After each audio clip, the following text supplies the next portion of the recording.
6월 9일 목요일, 오늘 아침 신문은 어떤 소식을 다뤘는지 짚어보겠습니다. 이현웅 아나운서가 주요 내용 정리해왔습니다. 어서 오세요. 안녕하십니까. 네, 오늘은 경제 이야기로 시작을 하도록 하겠습니다. 이 서울신문 일면이고요.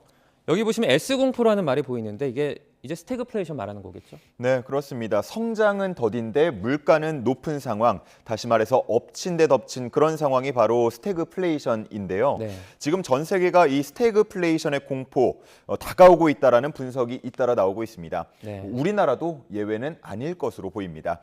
서울신문 일면에 나온 표 보시면요. 이 중앙에 OECD나 IMF 같은 각 기관이 예상한 올해 한국의 경제 성장률과 물가 상승률이 나와 있습니다. 이전 발표에서 최근 발표로의 변화가 나와 있는데 하나같이 경제 성장률은 더 낮추고 또 물가 상승률은 더 높게 수정했습니다.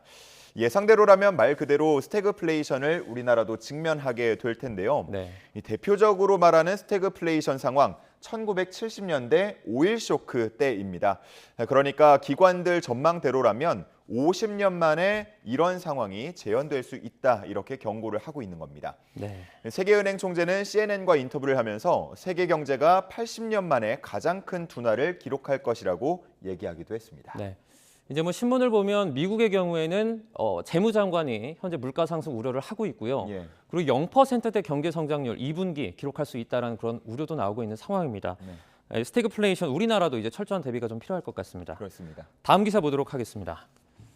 네, 오늘로 이제 화물연대 파업 사흘째인데요. 화물 기사들의 입장을 조명한 기사가 나와 있죠. 네, 그렇습니다. 한겨레 신문 일면에 담겨 있는데요. 화물 기사의 현재 상황을 인터뷰를 통해서 조금 더 자세하게 풀어 썼습니다. 네. 우선 이 안전 운임제, 화물 기사들에게는 최저임금이라고 불린다고 하는데요. 한 번 출근을 해서 퇴근할 때까지 업무를 하는 걸 화물 기사 은어로 한탕이다, 이렇게 부른다고 합니다. 뭐 한탕 네. 두탕 한다, 이렇게 표현을 하는 건데, 한겨레가 인터뷰한 화물 기사의 경우 보통 새벽 6시에 일을 시작해서 그 다음 날 오후 1시가 되어야 한탕을 마친다고 합니다. 네. 그러니까 이틀에 걸쳐서 업무를 하는 건데요.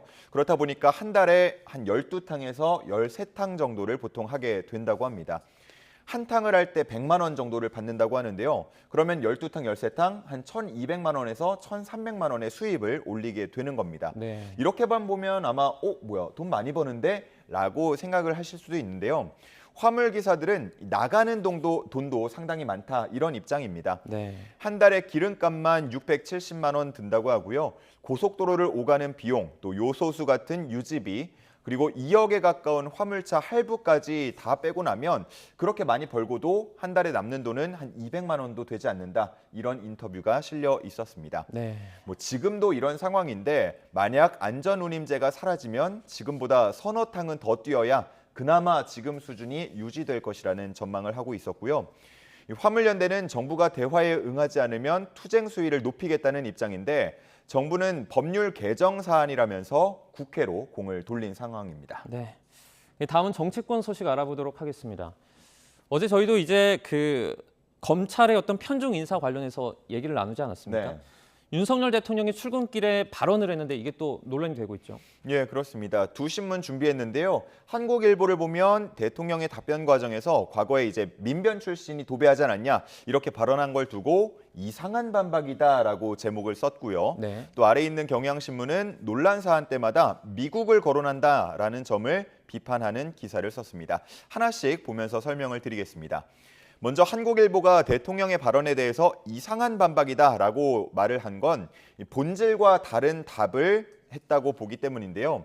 이번 논란, 단순히 검찰 출신만 쓴다라고 비판을 하는 것이 아니라 이 검찰이라는 좁은 인재풀에서 개인적 인연이 있는 사람을 대거 등용한다는 게 진짜 핵심이다, 이렇게 본 겁니다. 네. 그런데도 전 정부 사례를 이야기한 건 자기 합리화를 위한 거라고 봤고요. 또 다른 내로남불이다, 이렇게 비판하고 있었습니다. 한편 경향신문은 윤석열 대통령의 미국 인용에 대해서 기사를 썼는데요. 작년 7월이었죠. 네. 대선 출마 선언 후 주 52시간제를 비판할 때에도 미국의 경우를 들어서 설명한 바 있고요. 또 최근에 법무부 인사정보관리단 신설 때에도 미국에서 하는 방식이다 이렇게 출근길에 이야기한 바 있습니다. 네. 이번 인사 논란도 마찬가지였는데요. 우리나라와 제도와 관행이 다른데 계속해서 미국의 사례와 비교하는 게 적절하냐 이런 비판이 나온다고 했습니다. 네. 이번에는 민주당 상황 조명한 기사를 보도록 하겠습니다. 현재 패배 후유증이 계속되고 있는 그런 모양새인데요. 여기서 보시면 이제 개딸이란 말이 또 등장을 했습니다. 네. 저희가 어제 개딸에 대해서 설명을 드렸었는데 이제 개딸은 개혁의 딸이라는 의미로 이재명 의원의 어떤 특정 팬덤을 좀 의미하는 것 같습니다. 네. 이 어떤 기사입니까? 네, 제목을 보면요. 문자 폭탄은 양념이라던 친문, 개딸에 당하자 폭력적이라고 제목을 썼습니다. 최근 개딸에 당했다라고 표현할 만한 인물, 대표적으로 홍영표 의원 들 수 있겠는데요. 네. 지역구 사무실 앞에 조롱 섞인 대자보가 붙기도 했고요. 또 하루에 1000통 이상 되는 문자 폭탄에 시달리고 있는 상황이라고 인터뷰를 했습니다. 네. 이에 대해서 홍 의원은 배후가 있다라고 본다면서 상당히 조직적이고 갈수록 폭력적이라고 걱정하는 인터뷰를 담았습니다. 네. 다른 의원들도 휴대전화에 이재명, 박지현 같은 키워드를 스팸 차단 키워드로 등록해 두었다는데요. 그렇지 않으면 일상적인 활동이 불가능할 정도로 문자 폭탄이 쏟아진다고 합니다. 조선일보는 이런 행동을 개딸만의 문화가 아니라고 했는데요. 과거 문재인 대통령을 향한 강성 지지층의 비슷한 행동을 보고도 또 문재인 대통령이 그런 얘기 하지 않았습니까? 경쟁을 흥미롭게 만들어주는 양념이다. 이런 발언을 다시 한번 기사에 담았고요. 네. 한 중립 성향 의원은 이에 대해서 팬덤 문화는 친문이나 친명이나 다를 바 없다라고 평가하기도 했습니다. 네. 또 당내에서는 계파와 관계없이 모두 이런 열성 지지자들과 거리 두기를 해야 할 필요가 있는 때다. 이런 목소리가 현재 나오고 있는 상황이라고 합니다. 한편 경향신문은 어제 민주당 초선 재선 의원들이 연 토론회에 대한 기사를 쓰기도 했는데요. 이재명 전 후보에 대한 졌지만 잘 싸웠다, 젖잘싸와 문재인 전 대통령을 대한 잘했는데 졌다, 잘했젖 유령이 민주당 내에 떠돌고 있다면서 패배 원인이 없는 정당이 됐다 이런 비판이 나왔다고 합니다. 과연 앞으로 민주당이 이 유령들을 어떻게 내쫓을 수 있을지 한번 지켜보도록 하겠습니다. 네. 이제 다음 기사는 임금 피크제 이야기 다뤄보도록 하겠습니다. 최근에 대법원이 그 나이만 기준으로 한 임금 피크제는 무효다 이런 판결을 내리기도 했습니다. 네. 제목을 보니까 집단 소송 가능성도 좀 있는 것 같아요. 네, 그렇습니다. 대법원 판결 후 올 여름 노동계 연대투쟁의 뇌관이 됐다라는 제목을 담고 있는데요. 네. 삼성전자, 현대차, SK하이닉스 등 대기업 노조는 임금 피크제 폐지를 요구하고 있습니다. 일부 노조는 그동안의 임금 피크제 운영으로 인한 금전적 피해까지 보상하라고 요구를 하고 있고요. 받아들여지지 않을 경우에는 소송까지 이어가겠다는 입장 밝히고 있습니다. 기업들도 대응책 마련에 들어간 모습인데요. 영향이 제한적일 거란 분석이 나오고 있습니다. 대기업들이 도입한 임금 피크제 정년 연장형이기 때문인데요. 이번에 대법원 무효 판결 사례는 정년을 연장하지 않은 상태에서 나이로 차별을 한 경우지만 대기업들은 정년을 연장하면서 도입을 한 거기 때문에 부당한 차별은 아닐 거라는 얘기가 나오고 있는 겁니다. 네. 또 일부 기업들에서는 임금 피크제에 들어갈 때 책임이나 강도가 낮은 곳으로 업무 분장을 이뤘기 때문에 그 영향이 크지 않을 것으로 해석을 하고 있기도 했습니다. 네. 기업과 노조가 생각하는 게 조금은 달라 보이는데요. 그러다 보니까 갈등이 격화할 거란 우려도 함께 나오고 있습니다. 네. 다음 기사입니다. 이제 이현웅 아나운서는 코로나19 이후에 해외여행 갔다 온 적 있습니까? 당연히 못 갔습니다. 네. 이게 이제 자가격리 그런 기간들 때문에 불편해서 못 가신 분들이 상당히 많은데요. 예. 그동안 여권이 만료된 분들도 상당히 많습니다. 예, 제 근데- 주변에도 보니까 최근에 여권 사진 찍으러 간다 이런 분들 많더라고요. 네. 근데 이제 최근에 보니까 이 종이 구형 여권으로 발급받는 분들이 많다고 해요. 설명해 주시죠. 네, 그렇습니다. 작년 12월부터 신형 여권이 전면 발급이 됐습니다. 이 신문에서는 지금 흑백으로 나와 있는데 아래에 나온 게 이제 신형 남색 전자 여권이고요.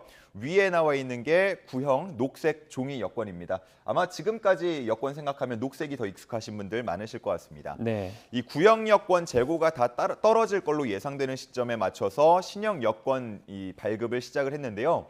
거리두기 이후에 구형 여권 발급량이 크게 줄면서 지금 한 150만여 개 정도가 남아 있다고 합니다. 네. 그래서 지난달 31일부터는 둘 중에 선택해서 발급받을 수 있도록 했다고 하는데요. 첫날 들어온 11,000여 건 신청 중에서 신형으로 신청한 건이 한 8,000여 건 됐다고 하고 구형으로 신청한 건이 3,500건 정도 됐다고 합니다. 그러니까 신청자 중에 한 30% 정도는 구형 여권을 선택했다는 건데요. 네. 그 이유는 크게 두 가지라고 합니다. 하나는 발급 수수료가 저렴하다는 점인데 신형에 비해서 다소 저렴하다고 합니다. 신형은 유효 기간과 면수에 따라서 한 42,000원부터 5만 원대까지 구성이 돼 있는데요. 구형은 최대 4년 11개월짜리로 받아도 15,000원 정도면 된다고 합니다. 네. 조금 저렴하다고 볼 수가 있겠고, 두 번째 이유, 이제 한 150만여 개 정도 남은 한정판이다라는 점입니다. 앞으로 더 희귀해질 거라고 생각해서 구형으로 받는 분들도 있는 것 같습니다. 네, 말씀하신 한정판에다가 이제 뭐 비용을 고려했을 때 상당히 좀 구미가 당기는 그런 예. 구형 종이 여권인 것 같습니다. 마지막 기사 보도록 하겠습니다. 이제 고인이 된 송혜 씨의 기사입니다. 활짝 웃는 모습이 사진에 실렸는데요. 네. 설명해 주시죠. 네, 벌써부터 많이 그리워하는 분들 많으신 것 같습니다. 네. 이 고인의 생애를 다룬 기사들이 오늘 신문 많은 곳에 있었는데요. 1927년 송복희라는 본명으로 황해도에서 태어났을 때부터 유엔군 상륙선에서 직접 이 송해라는 이름을 지었다라는 내용도 눈에 띄었고요. 네. 또 아들을 잃고 시리에 빠져있던 고인을 전국 노래자랑 무대로 이끈 게 배우 안성기 씨의 친형 안인기 PD라는 인연을 다룬 점도 눈에 띄었습니다. 네. 61세이던 88년부터 지금까지 중간에 건강이 좋지 않았던 한 6개월 정도를 제외하고는 이 녹화에 불참한 적이 없다는 내용도 있었는데요. 같이 방송을 하는 입장에서 정말 이렇게 불참하지 않는 거 대단하다고 느껴지고요. 네, 그렇습니다. 예, 이런 건강 비결을 이전에 BMW라고 설명을 한 적이 있었는데요. 네. 버스, 그리고 메트로, 지하철, 그리고 워킹, 걷기를 자주 한다 이렇게 얘기한 바도 있습니다. 실제로 조선일보 기사를 보면 송혜 씨가 즐겨 찾았던 단골 식당 사장님 인터뷰도 있었는데요. 그 사망 불과 이틀 전이었던 지난 6일에도 식사를 했다고 하고요. 강남 자택에서 식당이 있는 종로까지 늘 지하철을 타고 다녔다라는 기사였습니다. 또 2,500원의 국밥집, 6,000원의 이발소가 단골이었다면서 고인의 소박함을 다룬 내용도 있었습니다. 많은 분들이 고인의 죽음을 안타까워하고 벌써부터 그리워하고 있는데요. 이런 점을 고려해서 윤석열 대통령은 문화훈장 중 가장 높은 등급인 금관을 추서하기도 했습니다. 네. 이제 뭐 천국에서 노래자랑을 외쳐주세요라는 희극인 후배죠. 네. 이용식 씨의 어떤 표현이 좀 기억에 남습니다. 네. 알겠습니다. 굿모닝 브리핑 오늘 말씀 여기까지 듣도록 하겠습니다. 고맙습니다. 감사합니다.